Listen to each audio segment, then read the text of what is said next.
Be careful where you buy things from. Ada was a restaurant owner whose business was failing. Sales had been dropping for months. Rent was overdue, and her staff had already left one by one. By the end of the year, she planned to close the restaurant completely and move on. One fateful morning, she went to the market to buy foodstuff, knowing it would likely be her last major shopping for the restaurant. She bought the usual things: rice, tomatoes, pepper, oil, meat, etc. But when she got to the provision shop where she normally bought salt, she was told her regular brand was out of stock.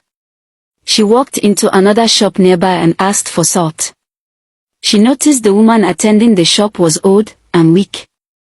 Her regular brand was still not available in this shop, so she became frustrated. The old woman recommended another one, called Success Salt. Ada decided to buy it after the woman persuaded her.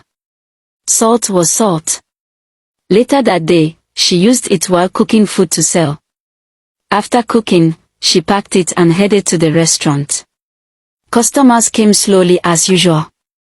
But then something odd happened. People finished their food faster than usual. They asked what she had changed.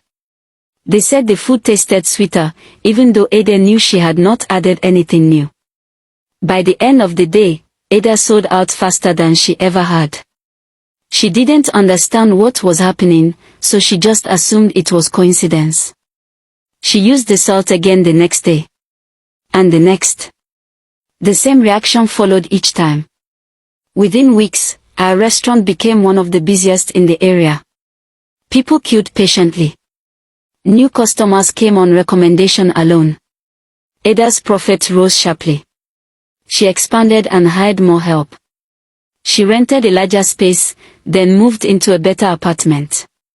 Money came too easily. Only then did she realize that the only thing she changed was the brand of salt she used. She started paying attention to the salt. She started experimenting and noticed she no longer even needed seasoning cubes. The food still tasted good with just the salt.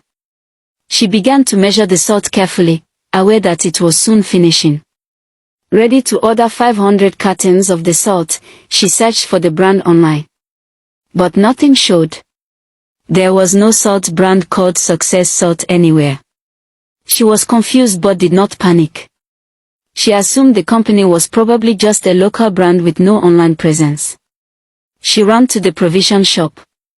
The shop was there, in the same spot, stocked the same way it always was. But the old woman who attended to her before was not there. Instead, a young sales girl was behind the counter. Ada asked about the old woman who used to sell there, but the girl stared at her with confusion. She insisted that there had never been any old woman working in that shop. According to her, she had always been the only one running it. Growing more confused, Ada pressed further, asking if the girl had been around 3 months earlier, on November 27th, the exact day she bought the salt. The girl explained that she did not even open the shop throughout November. She had been away, serving in the NYSC during that period. The shop had remained closed the entire month. Now, the real panic started setting in. Ada stood in the market for a long time, replaying that day in her head. She remembered clearly who sold her the salt. She remembered the woman's face, her hands, and the way the salt was packed. There was no doubt in her mind. As time passed, her supply finished. As it did, her food slowly lost its strange appeal, and customers noticed. Sales dropped. Ada began searching everywhere like a madwoman. She traveled to markets in almost all the states in the country, looking for that salt brand. No one has ever heard of it. Her search even entered remote villages and neighboring countries. She was already tired until one afternoon, in a quiet riverside settlement, she saw the same old woman frying fish calmly by the water. She couldn't believe her eyes. She ran and grabbed the woman, begging for the salt. In fact, she was ready to pay any amount for it. The old woman told her the only way to keep getting it was to bring 2 human hearts every month. Ada froze. She thought deeply for hours. Her success, her wealth, her comfort, all of it stood on one side. Human life stood on the other. With tears, she turned to the old woman and said no. She decided that no level of prosperity justified taking a life. Whatever she had gained, she would lose it if that was the cost. At that moment, the old woman smiled. She handed Ada a very large bag of salt. She said the condition was a test. A measure of what Ada valued more, success or humanity. By refusing, she had proven herself worthy. Ada was instructed to return to that same riverside spot every 6 months to refill the salt. Ada was happy and grateful. From that day on, Ada's food business grew beyond compare.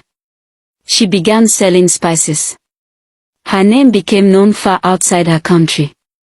People sought her spices and food deliberately, insisting nothing else compared. She became wealthy, respected, and influential. Every 6 months, without fail, she returned quietly to the river to refill what had changed her life.